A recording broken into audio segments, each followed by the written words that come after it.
बिस्मिल्लाहिर्रहमानिर्रहीम। देखने और सुनने वालों, अस्सलामु अलैकुम व रहमतुल्लाह व बरकातुहू। हम मुसलमान हैं और इस्लामी मुल्क के बाशिंदे हैं।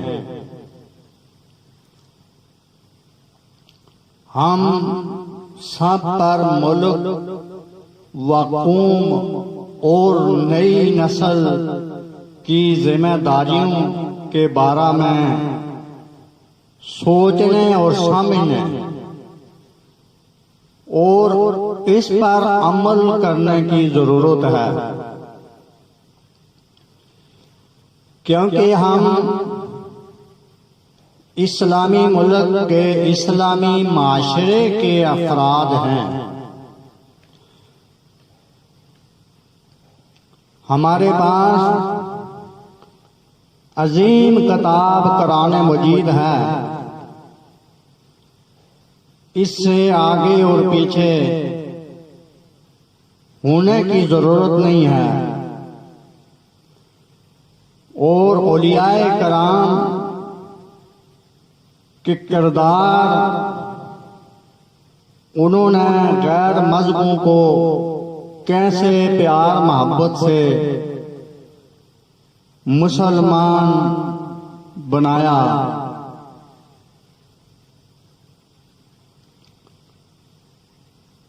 लेकिन हम कुरान पाक और औलियाए कराम से बगावत कर रहे हैं। इन बातों पर अमल नहीं कर रहे जिस तरह हक है और जरूरत है। हमारे इखलाक अजीम इखलाक होना चाहिए। जो इंसान एक दिन भी बड़ा है वो हमारे लिए बुजुर्ग है, और जो एक दिन छोटा है वो उस पर हमको शफकत करनी चाहिए।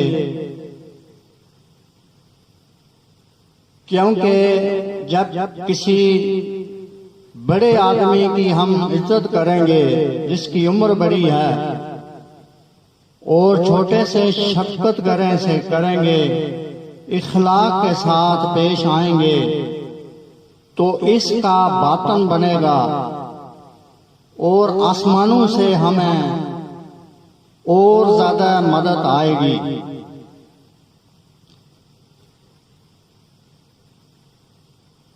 रहन सहन, माशरत, महाश और एहसास जिम्मेदारी, यानी कि हमारा रहन सहन, एहसास जिम्मेदारी, महाश दुनिया की दीगर गैर मुस्लिम अक़वाम से बेहतर और नुमाया होनी चाहिए। रहन सहन हमारा सादा होना चाहिए, और एक इलाके में जितने लोग हैं तकरीबन एक जैसा रहन सहन रखें, ताकि एक दूसरे पर जालसपन और कीना और बग़ज़ ना हो। इस्लाम और इंसानियत हमें गरीबी और अमीरी से दूर करती है, क्योंकि अमीर वो जात है जिसने सूरज, चांद, सितारे और जमीन बनाई और कुल मखलूकों को वो खिला रहा है, और उसके पास किसी चीज की कमी नहीं है, और कमी होती भी नहीं है। इसलिए गरीबी और अमीरी ये दोनों इंसान को खराब और गुमराह करती हैं। गरीब और अमीर ये हमें एक दूसरे से दूर करते हैं। इसलिए हमें इंसान बनना चाहिए, क्योंकि इंसान एक अशरफुल मखलूकात है, बहुत बड़ा मकाम है जो अल्लाह रब्बुल इज्जत ने दिया है। तो इंसान आपस के अंदर एक जैसे ही होने चाहिए। ये जो मस्जिद के अंदर हम नमाज पढ़ते हैं और अल्लाह रब्बुल इज्जत के सामने उसके आगे हम सजदा करते हैं, ये इसीलिए करते हैं कि हम सब मखलूक हैं, तू बड़ा है, तू अमीर है। इसलिए जिम्मेदारी जब तक हम सब के अंदर जिम्मेदारी नहीं है, उस वक्त तक हम बस एक मखलूक हैं। क्योंकि इंसानियत में जिम्मेदारी का किरदार करना, काम करना, काम के अंदर और किरदार के अंदर अपने लिए भी बेहतरी है और दूसरे के लिए भी बेहतरी है। गैर मुस्लिम अक़वाम से बेहतर और नुमायां होनी चाहिए। यहाँ रोडों पर लोग चल रहे होते हैं और एक दूसरे की बहनों को गालियां दे रहे होते हैं। हमारा इखलाक यानी कि इतना कमजोर और पीछे रह गए हम। जब हम किसी बड़े इंसान से मिलें या छोटे से मिलें तो इबादत समझकर बड़े आदमी की इज्जत और एहतराम करना चाहिए और छोटे से शफकत करनी चाहिए। यही आसान रास्ता है और इंसानियत की तरफ ले जाएगा। हम दायरा इस्लाम में हैं, हमें सब मालूम क्यों नहीं।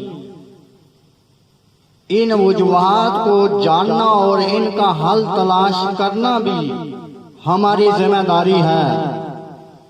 छोटी बड़ी बुराइयों से बुराइयों की तरफ हमारी तवज्जो क्यों नहीं है, या अगर है भी तो उसका असल कुछ नहीं हो रहा और नतीजा खराबी और बुराई है। इस वजह से गैर मुस्लिम अक़वाम हमारे प्यारे नबी सल्लल्लाहु अलैहि वसल्लम के दीन से दूर हो रहे हैं और नफरत कर रहे हैं, क्योंकि इन बुराइयों की फसल हम खुद बोकर काट भी रहे हैं और आइंदा की नस्ल के लिए भी छोड़े जा रहे हैं। हमें अपने मुल्क के फूलू जैसी नौजवान नस्ल को इन खराबियों से दूर करने की या करना होगी, ताकि गैर मुस्लिम हमारे मुस्लिम माशरे से मुतासर होकर नबी सल्लल्लाहु अलैहि वसल्लम के दीन में जोग दर जोग शामिल हों, ताकि दुनिया और आखिरत में हमें भी शर्मिंदगी न हो। हमारे मुल्क के मेहनती और अजीम नौजवान इस्लाम और मुल्क के लिए बड़ी खिदमत कर सकते हैं। छोटी खराबियां और गलतियों से तौबा करके इब्तिदा अशरफुल मखलूकात की हैसियत से मिसाली इस्लामी माशरा काम कर सकते हैं। सैयद बाबा दीदार हुसैन शाह रहमतुल्लाह अलैह ने 50 साल मेहनत की और इंसानियत का दर्स देते रहे। फिर उन्होंने इंसानों के ऊपर प्रैक्टिकल करके मेहनत की। इस वजह से जिस आदमी की जबान सीधी है उसका दिल सीधा है। जो आदमी जबान से बात करे वो सीधी बात करेगा तो उसका दिल सीधा होगा और उसकी आखिरत सीधी हो जाएगी, उसकी आंखें सीधी हो जाएंगी, दुनिया और आखिरत दोनों सीधे हो जाएंगे। और जो इंसान कहता कुछ और है और करता कुछ और है, आंख से कुछ और कहता है, जबान से कुछ और कहता है, जब वो दुनिया से पर्दा करेगा तो वो बहुत पछताएगा कि मैंने दुनिया में जुल्म किया अपने ऊपर। इसलिए जो लोग इस दुनिया में पैदा हुए वो अरवाह की दुनिया में जाएंगे और वहां पर ज्यादा उम्र पाएंगे। हर मोहल्ले के अंदर एक मस्जिद है, मदरसे हैं, कानून हैं, लेकिन सब कुछ होने के बावजूद अमल नहीं नजर आ रहा। और जब हम अमल करेंगे तो रिज़्क़ की पूरे पाकिस्तान में किसी इंसान को तकलीफ न होगी। हम जिन इलाकों में रहते हैं वहां पर अगर लोग परेशान हैं महाश की वजह से तो वो फिर परेशानी आसमानों की तरफ जाएगी और फिर वापस आएगी तो वो बीज दरख्त बन जाएगा, फिर वो हमारी नस्लें काटेंगी। इसलिए हर मोहल्ले में मस्जिद मौजूद है, वहां पर दर्स भी होता है, लेकिन हम अगर अमल ना करें तो अल्लाह ताला हमें कभी नहीं संवारेगा।